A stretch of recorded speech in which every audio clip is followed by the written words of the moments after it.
Salam cinta, salam juang. Dengan cinta kita berjuang. Assalamualaikum warahmatullahi wabarakatuh.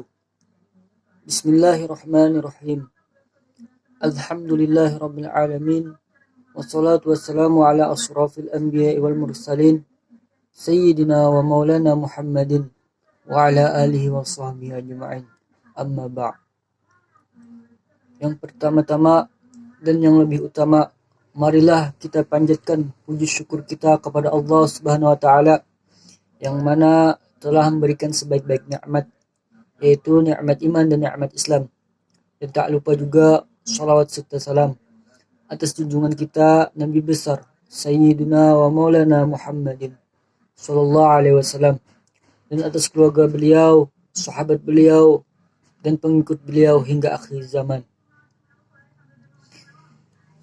Yang saya hormati dan yang sama-sama kita hormati Bapak Muhammad Abdillah Ihsan, SPD MA, selaku dosen pengampu mata kuliah Pancasila, dan yang saya banggakan teman-teman seperjuangan, mahasiswa-mahasiswi lokal A PBA angkatan 2021.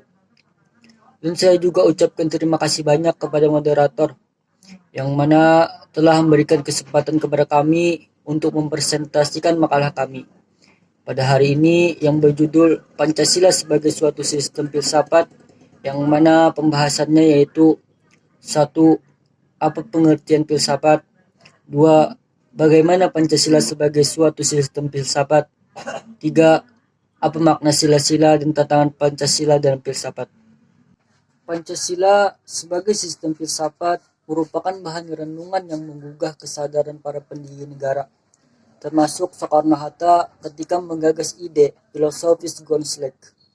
Renungan ini mengalir ke arah upaya untuk menemukan nilai-nilai filosofis yang menjadi identitas bangsa Indonesia, yang mana perenungan ini berkembang dalam diskusi-diskusi sejak sidang BPU PKI sampai ke pengesahan Pancasila oleh PPKI, termasuk salah satu momentum untuk menemukan Pancasila sebagai sistem filsafat.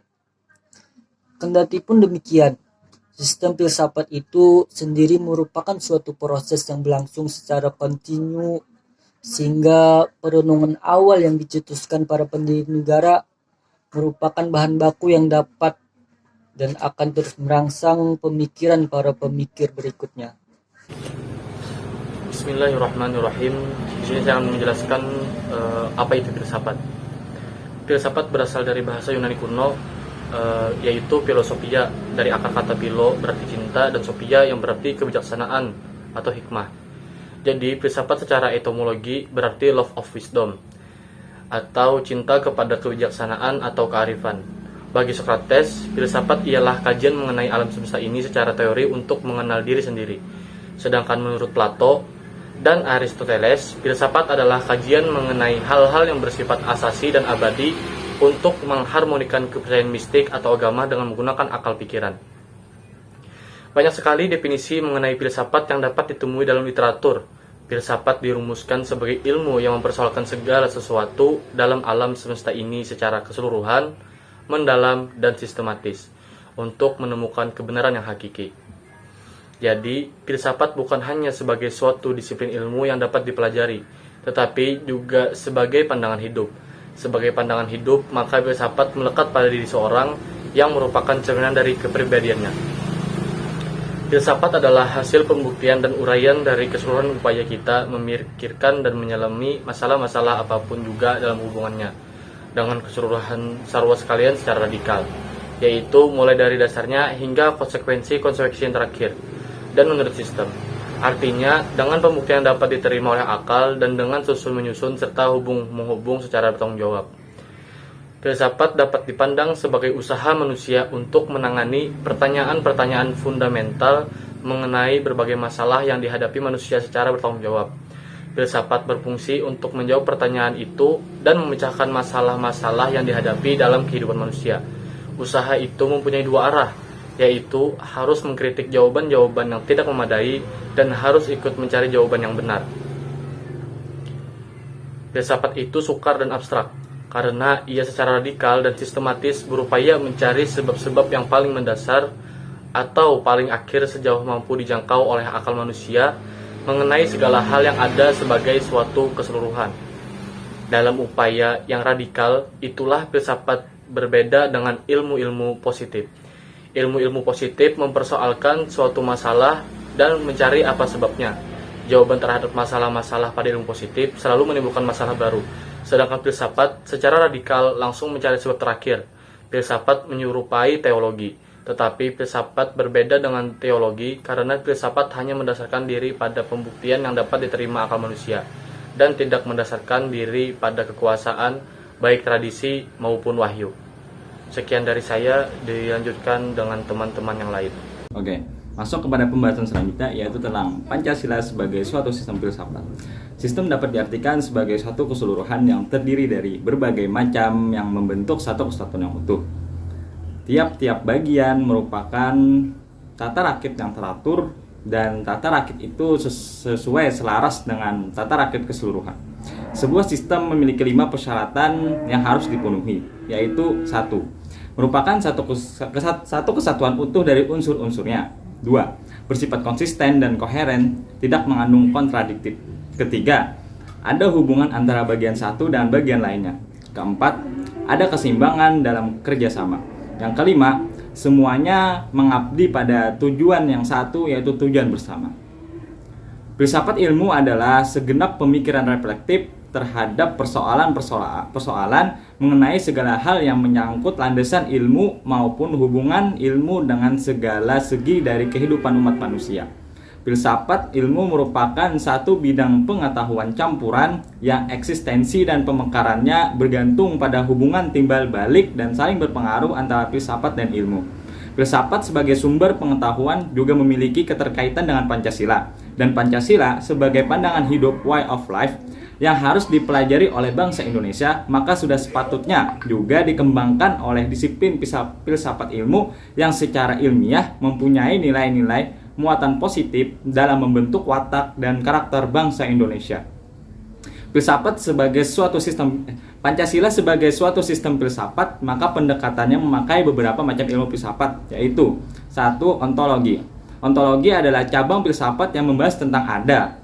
Yang ada dibedakan menjadi 3, yaitu ada dalam realita atau kenyataan, sebab adanya Tuhan, manusia, dan adil yang menjadi landasan sila-sila Pancasila yang ada dalam kenyataan. Nilai-nilai Pancasila yang terdapat dalam adat istiadat, budaya, dan religi ada pada bangsa Indonesia sejak dahulu kala dan masih tetap ada sampai sekarang. Yang kedua, epistemologi. Epistemologi adalah cabang filsafat yang membahas tentang ilmu pengetahuan. Ilmu pengetahuan dapat diperoleh melewati bakat atau pembawaan, akal budi, indera khusus, dan intuisi. Kebenaran tidak bersifat mutlak. Jika ada didapati kebenaran yang baru, maka kebenaran terdahulu akan ditinggalkan.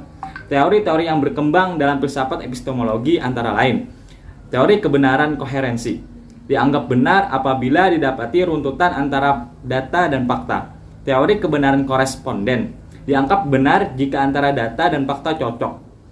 Teori kebenaran pragmatis, dianggap benar jika terdapat kegunaan atau manfaat. Teori kebenaran konsensus, didapati kebenarannya atas dasar kesepakatan bersama. Teori kebenaran empiris, kebenarannya berasal dari pengalaman. Teori kebenaran intuisi, diperoleh melalui kemampuan untuk menangkap dan memahami pengetahuan secara langsung tentang sesuatu hal tanpa menggunakan indera atau akal. Teori kebenaran rasio, dikatakan benar apabila bisa diterima oleh rasio akal sehat. Teori kebenaran wahyu, kebenarannya mutlak, tidak bisa diganggu-gugat, bersifat dogmatis. Yang ketiga, aksiologi. Aksiologi adalah cabang filsafat yang membahas tentang nilai. Sesuatu dikatakan mempunyai nilai jika terdapat manfaat, baik, benar, indah, dan religius. Fungsi nilai menjadi acuan utama bagi manusia dalam berbuat, bertindak, atau sama sekali tidak. Pancasila dalam konteks aksiologis, maka nilai manfaatnya yang ada dalam Pancasila adalah mempersatukan bangsa Indonesia dari beraneka ragam suku dan mengandung nilai manfaat yang menjadi acuan bagi moral bangsa Indonesia dalam hidup bermasyarakat, berbangsa, dan bernegara.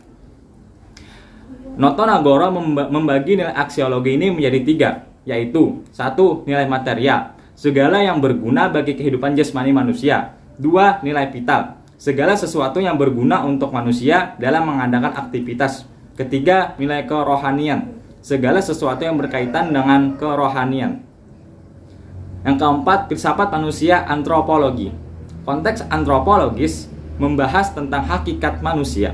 Pancasila sebagai sistem filsafat juga membahas tentang hakikat kodrat manusia yang monodualis, yaitu makhluk individu dan makhluk sosial. Manusia yang baik adalah manusia yang bisa menempatkan diri secara individu maupun kelompok kebangsaan yang selalu diarahkan dalam keseimbangan dan keselarasan yang harmonis untuk kebaikan bangsa dan negara. Oke, untuk pembahasan selanjutnya akan dilanjutkan oleh Saudara Sophie. Selanjutnya, makna sila-sila dan tantangan Pancasila dan filsafat. Hakikat atau Pancasila sebagai filsafat terletak pada hal-hal berikut. Pertama, hakikat sila ketuhanan terletak pada bangsa Indonesia, yang mana bahwa Tuhan sebagai prinsip utama dalam kehidupan semua makhluk. Yang kedua, yaitu hakikat sila kemanusiaan adalah manusia monofluralis, yang terdiri dari atas 3 monodualis, yaitu susunan kodrat atau jiwa raga, sifat kodrat atau makhluk individu sosial, dan kedudukan kodrat atau makhluk pribadi yang otonom dan makhluk Tuhan. Yang ketiga, hakikat sila persatuan terkait dengan semangat kebangsaan, yang mana rasa kebangsaan terwujud dalam bentuk cinta tanah air, yang mana dibedakan dalam 3 jenis, yaitu tanah air real, tanah air formal, dan tanah air mental. Keempat, hakikat sila kerakyatan terletak pada prinsip musyawarah, yang mana keputusan yang diambil lebih didasarkan atas semangat musyawarah untuk mufakat, bukan membenarkan begitu saja pendapat mayoritas tanpa peduli pendapat minoritas.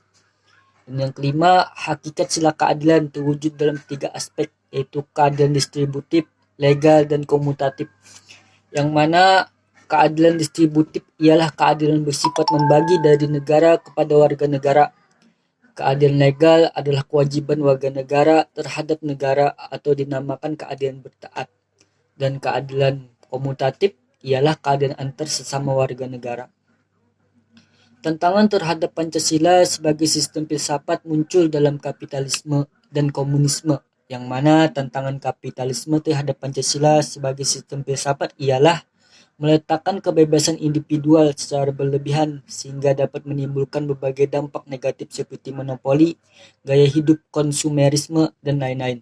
Sedangkan salah satu bentuk tantangan komunisme terhadap Pancasila sebagai sistem filsafat ialah dominasi negara yang berlebihan sehingga dapat menghilangkan peran rakyat dalam kehidupan bernegara. Ini saja yang bisa kami sampaikan. Mohon maaf sebesar-besarnya apabila terdapat kesalahan ataupun kehilafan. Wassalamualaikum warahmatullahi wabarakatuh. Selanjutnya kami persilakan kepada moderator.